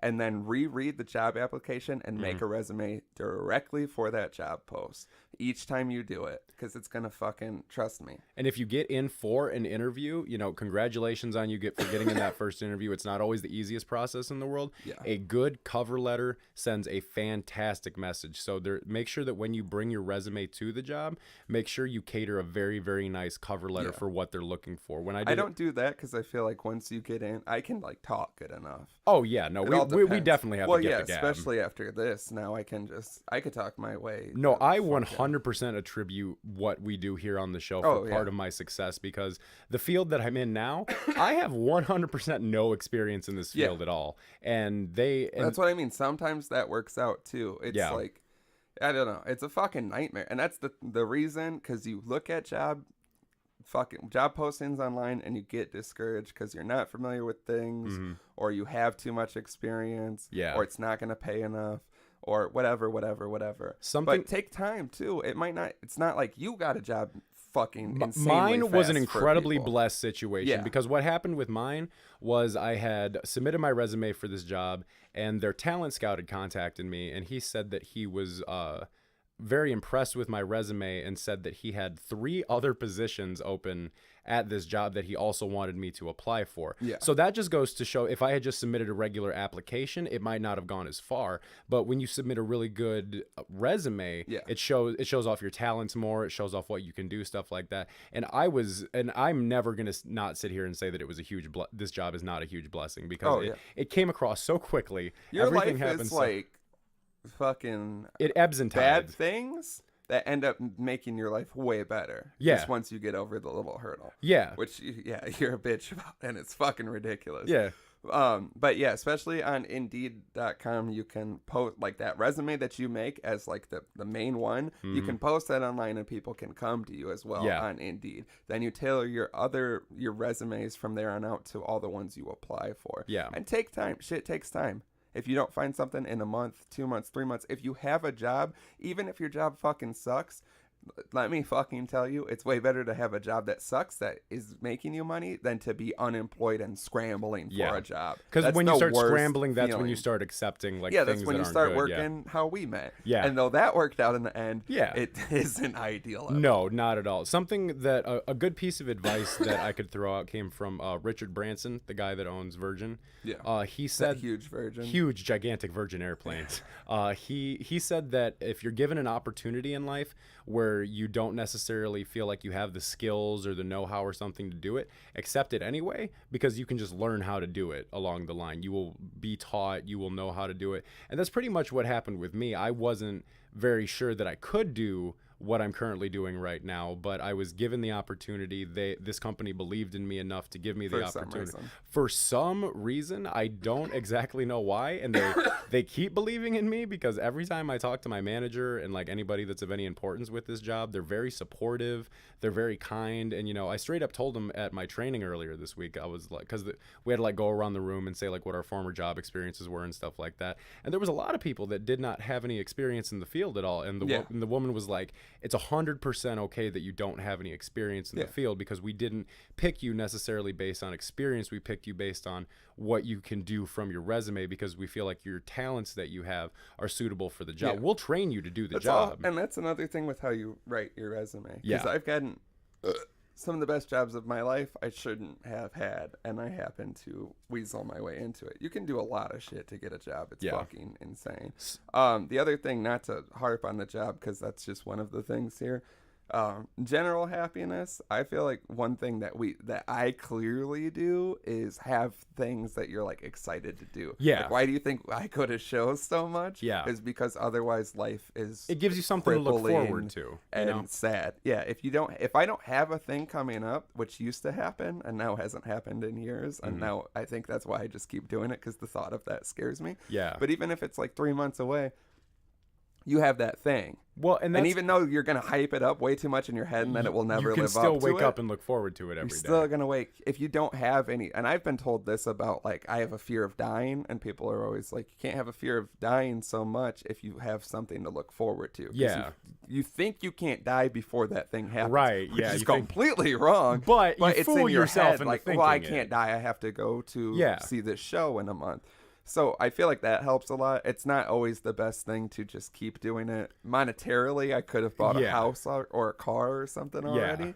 But when I think looking forward to anything, and it can be smaller. Well, when I think about it, honestly, that type of mentality really kind of helped save my life this year, because it's like I went through some shit this year, but it's like I constantly had something to look forward to with you guys pretty much all summer. We had shows, we had festivals, we had the cabin, we had just dumb little shit that we would do, just running around town and stuff. That's what I mean. It can be smaller things too. Yeah. If you don't like concerts and you like to go bowling, then set up bowling every Saturday or every 2 weeks or something. Whatever you can logistically do, because trust me, I'm in over my head with what we've done this year. Yeah. And I don't recommend doing that. No, again, because of money. You can't always do what we do. It takes a toll on you. But whatever it is you do, even just like, I like to just go to a mall sometimes and wander around. I was actually going to mention that, because one of the things, because it's also about, it's not always about doing big things, because we do some big extravagant things. Yeah, we do. But you have to be able to find joy in some small things in life. Some of the things that bring me joy are like just like cooking a nice meal for myself. Yeah, and that's another thing I want to say is like everything we've just said is we. Not everyone has a good we. Yeah, you know what I mean? we are blessed enough to have and it's really rare when you think about it, a group of men that all care about each other, like just straight up love each other, who support each other, who care about each other. And when you look around, there's really not a whole lot of people that really have that, you know? No. And it's, in my opinion, it's very important for young men to have that, because it's like, you know, a lot of times as young men, we're conditioned by society to... We're old men now, also. Well, I mean, you know what I mean. Oldest, or... We're conditioned to not talk about We're conditioned to deal with things on our own. We're conditioned to not talk about our emotions. But this is the first group of guys that I've ever had. That's what I mean. I don't want to harp on this, because if this person is sitting alone, then it makes it sound like you should have better friends. Well, no, it's not that at all. Well, yeah, look for friends, but you get to a certain point where it's hard to make friends. Yeah. Every one of you I've known for quite a long time, my entire life. What? So, like, yeah, it's also about finding things that you can enjoy doing by yourself. Like, cooking or video games or one of the things that and this is just like a small little pleasure for me. It always has been. Jerking off. Yeah. It's the smallest pleasure. No, one of my small pleasures is when let's say it's like a Saturday. I got nothing to do, you know, and especially here in the wintertime, one of my favorite things to do, go to the mall, go to Barnes & Noble, just browse around, look at some books and stuff like that, because I like the atmosphere. I like the smell of the coffee and the books together and stuff like that. Yeah, if you're a huge dork, that works out well. I mean, because when I was growing up, you know, when my parents got divorced, my dad didn't have a lot of money, so one of the things we would do is we would go to Barnes & Noble, and we would just kind of hang out. I would hang out in the kids section and read, you know, scary stories to tell in the dark and Animorphs books and stuff like that. So that's just something that I know that brings me that small bit of nostalgic comfort. And everybody has something like that. It's different for everybody. But for me, I was even thinking about it today because I got out of work early and I ended up taking a nap. But as I was driving home, I was like, you know, I might go to the mall and just, you know, bring my laptop, hook up to the internet, you know, maybe find a book and just chill for a little bit before I go to the show. Because it's just about finding something small in life that just brings, it doesn't matter what it is. If it brings you joy, just do it. Find something that just makes your heart happy. Even if it's just the smallest, dumbest thing in the entire world, just do it. Find a way to do it as often as possible. Just even going to the mall and just walking around and looking at shit that I want to buy, but I never will. There's like a small comfort in it. Yeah, find like a hobby, which sounds dumb, but like record collecting, then I always have like something to do. Even like the record stores I've been to countless times, you can kill a lot of time by flipping through records or listening to records or looking at them or buying more that you'll never even listen to, but you look at them in your case and you go, wow, I'm glad I got that one. You with records is me with books, because I have that's what I mean. Monstrous amount of books. Get something you can collect, make it cheaper than records probably. Yeah. Just something like that, or like, I don't know. Like I like collecting like little spooky trinkets too.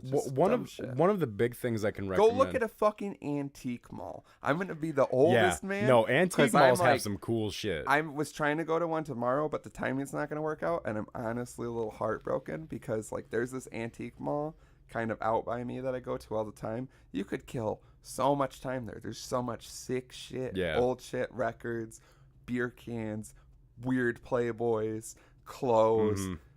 Toys from your childhood. Cool shit that you find. It's just fun to like look at shit, and like I think maybe one time I've bought something there, and I've been there like 10 times. Yeah, and it's a lot of the same shit every time, and I just love going there. Another piece of advice I could give to whoever this person is, and this is something I had to learn how to do myself, is, you know, I consider myself to be an extrovert. I'm somebody that likes spending time with people. I like going out and doing things.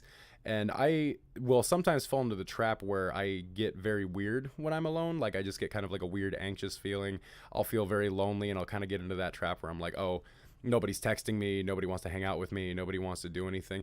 You really have to learn how to be okay just with yourself, just being by yourself. Because some of my favorite times are, which I'm like the complete opposite, but some of my favorite times now are like time by myself, where I like wake up and I have my coffee and I'm like, all alone with no plans. And you know, the things I can do are countless, and then I sit on Reddit for 3 hours. And I'm like, the things I could have done are all gone. Well, see, and that's something where I've kind of grown into it, and I'm really proud of myself for being able to do it, because when I moved into my current apartment, it's the first time I've ever lived like alone, like without a roommate or somebody else there, you know. And it was very hard for me at first, because I would come home and everything was the same. Yeah. You know, everything was the exact way I left it. There's just more life when there's more people in the house. And I still have moments where, and it's going to sound kind of silly, but I do get jealous of you dads sometimes, because I think, you know, you've got your living situation, Matt the God has his, Cole has his. And it's like there's just always people around, you know, and it's like I go home by myself, and for the longest time it really stressed me out, and it was really kind of hard for me. And I would go to the mall by myself and just kind of sit there and read books, look at people, or I would like spend more time at Walmart than I needed to, just walking around looking at stuff, just so I could be around people. But the more time you spend doing that, you really just have to learn how to love who you are as a person, because I don't know who you are. Obviously, this is an anonymous submission, but you have talents and you have gifts and you have things about yourself that are fantastic and that are really, really good. And that's what I think part of it is too, is like you do shit and then you don't do it anymore when you get older. Like, I like to draw, and I like forgot I like to draw. Yeah. And I never draw, but then when I do draw, it'll take a bunch of time, and I'm like happy with the outcome. Yeah. But you forget to do it. So that's what I mean. It's more like finding stuff, because you can't always rely on people. That's what I want to emphasize 110. We have a cool situation, but prior to that, ours is very unique. Yeah. That, like, maybe even if we have solid plans, fucking people are flaky, and I hate all of them for that reason. So find shit you can do on your own that makes you happy, or what the fuck just ever. learn to love yourself, because part of what it was is I didn't like being alone, because I didn't really like myself. I didn't like being with myself. I didn't like being alone with my thoughts, you know? Yeah. Well, I don't want to be alone with your thoughts either. No one does. No. But it's like, you know, as time goes on, I really began to enjoy the time that I get to be by myself, and I began to enjoy the things I do by myself. You know, I still fall into the habit sometimes, you know, like yesterday I got off of work, and then right away I went over to my friend's house and stuff like that, and I was over there all night, and that was fantastic for me, just because I am extroverted. I like doing that. But there is times now where, you know, I come home from work around 5 and I have nothing to do, and I don't get that panic setting in anymore. I am okay with it. You know, I can pull a book out of my bookshelf and sit there and read it for a couple hours. I can watch a series on Netflix and enjoy it by myself. Cook myself dinner, you know, spend time with my cat. And, you know, one of the things I like coloring. Like, I like those adult coloring books. I like being able to, you know, just sit there and just focus on that for a while, listen to some music, you know, listen to some albums that you haven't, listen to music that you want to listen to. You know, there's absolutely nothing wrong with loving yourself and loving the time that you give yourself to appreciate things. Yeah, listen to the entire back catalog of the Dapper Dads podcast and pay $5 to get our Patreon. Not a bad choice. Hear all the gratuitous. You don't have to feel alone when you've got your two dads in your two ears. Right. Pay us enough money and we'll talk just directly to you all the time. Let us know who you are and we'll text us and we'll talk to you too. Yeah, text us on the phone number. Bang our line. We'll be your buddy. Find shit to do. It sounds dumb, but it's pretty much simple as that. Escape. It's all escapism, honestly. And people say that's the wrong thing to do, but it's the true. only outlet I can even imagine. Yeah, is just escaping. I use music primarily. I like fucking creating shit like this garbage. And then, I'm not as sad anymore. I'm just overly stressed. So figure it out. You want to be depressed or overly stressed? Honestly, I don't see an in-between. No. It's one or the other. If you can find the in-between, let us know. Please, God, let me know. Because I'm at the edge. I'm almost a serial killer. I did look up those. Do you want to know what the 7 habits are, by the way? I just want to know the name. I'll take all of them. But there's an encompassing term for the 7 habits. I always forget what that is. It doesn't have, because I know there's there's like an umbrella term for it. It doesn't have. Okay, well here's this. It doesn't say what the umbrella term is, but these are the 7 signs: an obsession with starting fires. Yeah, I have that. Stealing and fighting. Not so much anymore. Thrill-seeking behaviors. It's probably not at all, honestly. Really? I don't know. Substance abuse. I wouldn't say abuse. Excessive lying and trickery. I dabble in that. Lack of empathy towards animals. Oh, no, not. I think it's supposed to just be lack of empathy, because towards animals, that's the only empathy. Well, this was it says many serial killers display a lack of remorse as kids when it comes to hurting animals. For example, Jeffrey Dahmer was known to dissect dead animals he found in the woods and even dismembered his own dog, and he wasn't alone. This is one habit that's common among many serial killers, and it is due to a lack of empathy plus a desire for control. Dr. Kara Tucker, psychologist and forensic specialist, tells us it can spiral out of control from there. A thought like, let me dismember an ant, starts small and may seem harmless, but for I thought you meant like their aunt. Yeah, like your mom's sister. Yeah. Yeah, let me just dismember my aunt real quick, and then it can get out of hand. It's a small. Starts small and may seem harmless, but for the development of a psychopath, depending on what raises their contorsal levels and adrenaline is different for each modus operandi of a killer. It doesn't take much for a serial killer to go from killing bugs to killing cats to killing people. I've worked with a couple of serial killers, and they are smart, Dr. Tucker says. They can be charming and master manipulators, and this is how they become good at what they do. They start small and begin to work their way up. It's true that they objectify their victims. Yeah. And the seventh sign is late bedwetting. Yeah, that one I knew. I don't have that. Now it does say, it says, just like lying, many kids wet the bed and some do it past an acceptable age, but it does not mean that all kids who are late bedwetters turn into psychopaths. Quote, let me be very clear about that. Yeah. Yeah, that's the one that's like an icing on the cake one. But yeah, figure out the damn term for the whole thing. That's all I wanted to know. I know all the signs. I've read up on everything. We got a submission just an hour ago also. It's just a photo. But we also have this one that was texted, believe. Yeah, it's from DJ, newest big fan of the podcast. He said, all right, you're over at one of your friend's house, or God damn it. I never know if things are like typed wrong or if this is actually how it's supposed to be. So it says you're over at one of your friend's house. Their pet attacks you. Would you rather go toe-to-toe with a medium dog or a large cat? And then we'll do that, and then I'll read the rest of it. Okay. It seems broken up. So I'd say large cat. What constitutes a medium dog? Like, what kind of breeds are we talking? I don't know. I'm horrible with dog breeds. Because I'd say like a pug is a small breed. Yeah. Is like a golden retriever a large breed? I'd say large, yeah. So we're talking like a young boxer, possibly? Maybe. Just something in between that. Now, and when we say large cat, are we talking like a Maine Coon cat? Like those big motherfuckers? No, I feel just like like Ben size? I don't feel like Ben's that big. He's a chonker. He's a big boy. I don't know. I have a big cat at home. Yeah. Okay. Let's say it's Odie size. Well then, yeah, I'd definitely take in large cat because what is that thing gonna do? Well, I mean, cats get wild. Do I have to kill that animal hypothetically? I don't want to kill it. I want to subdue it to the point where I want to feel okay. I want to say that you don't have to kill it, but you have to kind of fight with it enough to the point where it gets like either tuckered out, or it gets scared of you enough because I'm you picking cat. Yeah, cats are like harsher if they get like a good grip on what I'm thinking with the cat is that cats tend to be they're more agile. You know, they're faster, and especially when a cat's like going wild and stuff like that. Yeah, but I feel like they're fast. More commonly, a cat is going to run away from you than a dog will. But in this instance, the cat is coming at you. Yeah, I know, but I could kick or hit it easier. I'm just picturing Odie like jumping at you, like you're downstairs and he's at the top stairs by the door, and he's just leaping at you from right there, and you just get him right in the middle. That's what I mean. That seems way easier than a dog. A medium size. See, I feel like I would want to take the dog because I feel like a dog would be easier to fight than a cat, in my opinion. I don't think so. I'm going with dog on this one. I'm going with cat. There's so many variables. There's a lot of variables here, and I feel like it will be on here for another 2 hours if we get into the variables between a dog fight and a cat fight. Oh, yeah. I'm going to go ahead and say a dog. Dog is going to be more stationary. It's going to have more muscle to it. It's going to be like a sturdier, like stronger animal to fight. I think it's stronger and it's more dedicated. It's stronger and it's more dedicated, but there's... cat... Because you've had a cat like latch on your arm and shit, and then you like smack them, and then they get scared and run away. Well, see, now, I think a cat is gonna exit the fight faster than a dog. I don't know why this person told me this, but my 4th grade teacher told me that if you were attacked by a dog and the dog latches onto your arm, like bites down on it or bites on your leg, you're supposed to grab the dog by the jaw and just yank as hard as you can and break the dog's jaw.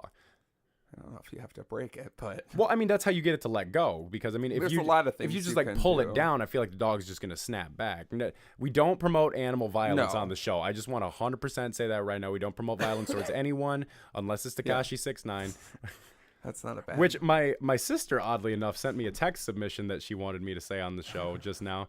She said, I would bet money Chief Keef shot up Tekashi's music video shoot today. But Kanye was there. Yeah, but I mean, if you're trying to get, I saw someone on Twitter was like, in quotes, like, I'm in LA pussy, and it was a picture of Tekashi with huge security guards and police, like 20 people surrounding him, and I'm like, you're such a... I don't even want to talk about it. He is soft as overcooked spaghetti. He is not tough at all. The next part of this is, so if you got in that fight, would you get the police involved if you had to go to the hospital?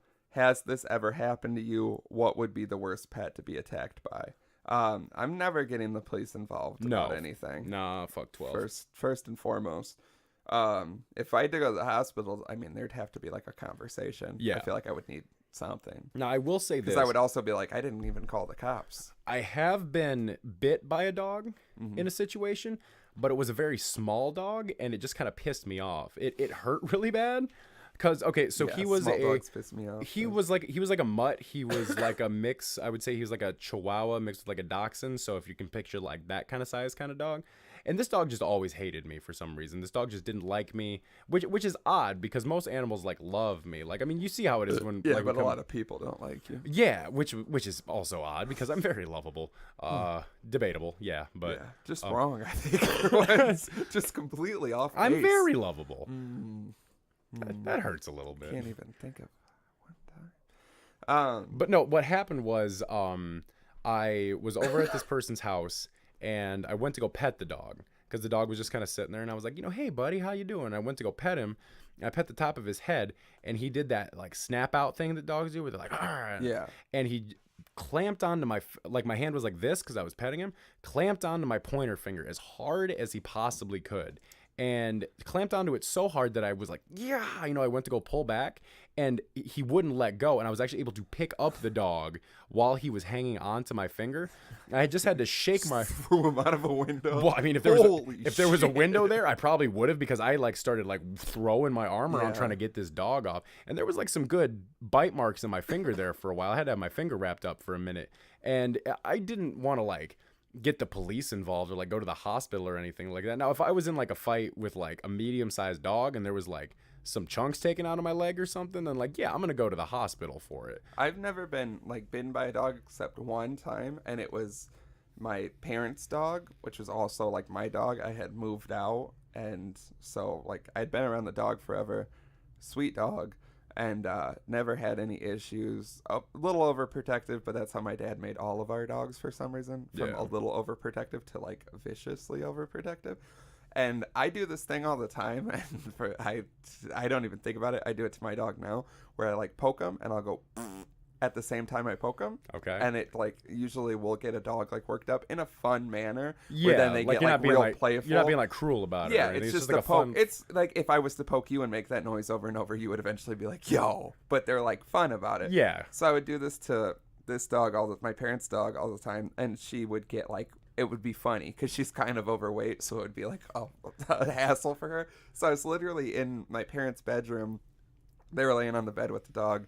And I was going to go do something. I think I was over there to like watch their house. They were going out of town or something. And I was like getting all the details or some shit like that. And I was poking the dog while I was talking to him.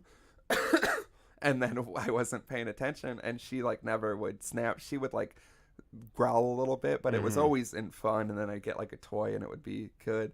And I wasn't paying attention. And she latched onto my arm right here. Ooh. And I had a hoodie on. So like right on my arm like crazy. And I was like, oh, fuck. And she was like, I think like part pit or something. So I had like a nice lockjaw. And I pulled my hoodie away and I was like, God damn. And it didn't even hurt that bad. And I pulled my sleeve up and it was fucking crazy. Like you had the teeth marks and everything? Yeah, like a perfect dog mouth on my arm. And I was Did it break the skin or was it just like, okay. I was bleeding. And then I was like, that was completely my fault. Like 110. I wasn't even mad. And it didn't hurt terribly. I was shocked that it happened and I never did it to her again. Right. Yeah. She taught you. But I was like, yeah, this was completely my fault. And that's how I feel like a lot of times. Yeah. Well, because a lot of times, animals, if an animal is going to attack you, it's because it's provoked. Yeah. For sure. Like, and that's what I want to emphasize. I wasn't being like a shitty person. Like I would do that all the time and it would usually become like it's fun. It's she'd playful, run around and get crazy. You just caught her on a bad day. Yeah. Which happens. Yeah, it happens to the best of us. You come up, you start poking me, going, yeah. Eventually I'm gonna hit you with that right hook. And then finally, what would be the worst pet to be attacked by? I'm gonna say chimpanzee on Xanax. Yeah, because they tend to rip faces off. Yeah, which is worse than what a dog could do. I'm going to say exotic reptile, like a boa constrictor or a Komodo dragon. Yeah, I don't know about a Komodo dragon. They're poisonous. Yeah, but... I watched a video of 2 Komodo dragons attacking and eating a deer, and it was one of the most vicious things I've ever seen in my entire life. What are you doing, man? Like, I'm alone a lot. Yeah, see, this is not good. After that last submission, you're like, you know what you got to do? You got to find time, love yourself, learn how to be alone, watch very graphic videos, make yourself goulash that's not goulash. I don't make the goulash. I'm vegan. I can't veganize that goulash. We'll figure it out for you. Can we? Oh, that'd be fantastic. Velveeta. How do you get vegan Velveeta? You shouldn't. That should be one of the big pros about being vegan. That you don't eat Velveeta anymore? Don't eat Velveeta ever again. But God, I miss how Velveeta tastes. Just that big, salty, cheesy brick of... I hate when you're like, oh, you're at someone's house and they're like, you want some mac and cheese? And you're like, fuck And they make the Velveeta shells and cheese? Yeah. It's bullshit. What a monster. It has its moments where it's good, but mac and cheese to me Kraft mac and cheese. Yeah. Yeah. And if we're going to be very specific, and I hope this isn't another thing that tears us apart, the shapes are better than the noodles. That's going to tear us apart. Are you fucking kidding me? I feel so strongly the about shapes. Think about this. I feel so strongly about this. This is my point about it. I feel like I like my pasta a little bit softer. I don't like al dente pasta. I like to overcook it by like a minute or two because I like a softer pasta. I feel like the shapes, they never get cooked enough. They're never cooked yeah.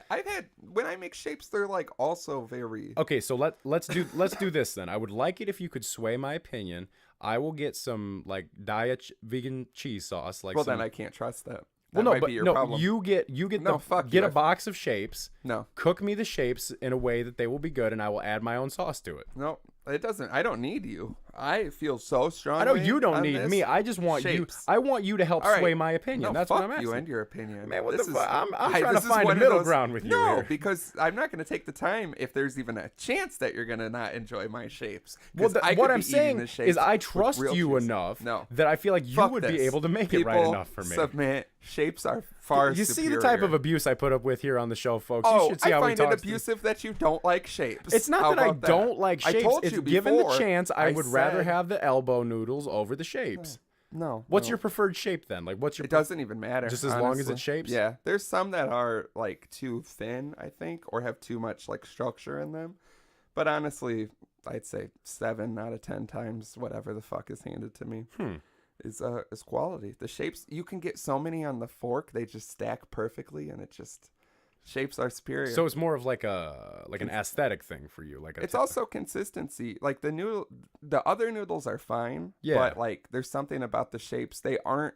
I understand what you mean. They're not the same, but I don't find them hard. I have had times where they are hard because I'm bad at cooking food, or you're at someone's house and they don't do it well. I think I've just never had a box of the shapes cooked right. I think that's part of the problem. You just cook it like basically what you said. Just cook it longer, and then it's softer. I tell you what, I will go ahead and do this on my own then, since you are putting down such a hard foot about helping me out here. It's not helping you out. It's I'm asking you to help sway my opinion. I'm saying I would like to help be on. I would like to see things from your side of the grass, and I would like. You want me to wipe your ass too? Would you? Yeah. I would. Interesting. I've learned a lot. You know how much I've had to look at my ass crack and basically asshole at this point? More than ever in my life combined. I got to see that very nice picture of your ass with the bandages on it. Thank you. Much nicer ass. I'm telling you guys right now, if you've seen Drama in person and you've pictured what you think his ass looks like, it's a lot better looking than what you're thinking. I don't know why you think my ass would look that bad. It's not that I think it looks bad. It's just that, you look at people and you just kind of you have a general idea of what you think they look like, I don't. Your ass is it looked better than I thought it would. Yeah, it's a compliment. I wear my pants lower. Yeah, and I think that's what it is. Ass. Yeah, it's if I pull these pants up, you would be shocked. Build a house on it. That's an ass state, my friends. That's the only reason I sag my pants. Roll my weed on it. That's an walk ass down a tray. hallway without people booing and hollering. I'm telling you right now, if you were to pull your pants up around your waist, I'd be following you like Kanye and pumping the "I Like It" video. Yeah, that's why I don't do it, because it would be an epidemic. All right, folks. Man, I saw my ass in my work pants reflected in a mirror a couple days ago, and I was like, "Ooh, I'm gonna be getting lots of sales." Yeah, just drop your bow tie. No, I can't. Excuse me. Oh, excuse me. My bow tie is falling off. Let me just go. Oh, my work shoes are untied. Let me just go ahead and adjust these. Because if you drop the bow tie, you can pop a button open real quick, too. In the meantime, show a little bit of that chest. Oh, yeah. Sales are through the fucking roof. My manager comes to me. They're like, hiring you was the best thing we ever did. Yeah. How do you do it? Well, let me show you. Sorry to Bother You? No, I haven't. Watched it last night. Yeah? Incredible. Way out there. Really? You're thinking of a normal movie. It goes so crazy. I loved it. They're aesthetically pleasing. I worked in a call center, and Zen, shout out Zen, told me this when we were talking on the street like a month ago. He was like, yeah, you've worked in a call center, watch this movie. And like immediately I was like, holy shit, this is like my life. I just found out. Incredible movie, watch it. I just found out through the grapevine that one of my ex-girlfriends was working for Alorica, and she is now being sued by them and the state of Illinois for time card fraud. Yes, time card fraud. Stop punching your friends in. Yeah. It will come back to get you. I believe to the tune of $15,000 is what I heard. That's not bad. No, 15,000. That's a pretty hefty number. Should have stopped at 10. That's what happens. Should have stopped at just not fucking doing it, I think. Yeah, you shouldn't do it. But if you're listening to this right now, this is what we'll go out on. If you're listening to this right now and you're getting away with some shit, your time is almost up. Stop your now. time's coming. If you if think you you're stop safe now, you can get away with it. If you think you're safe, you're not. You're gonna go for too long, and you're fucking it up. You're gonna get walk comfortable. away from the table. You're gonna get sloppy. You have to know when to hold them. You have to know when to fold them.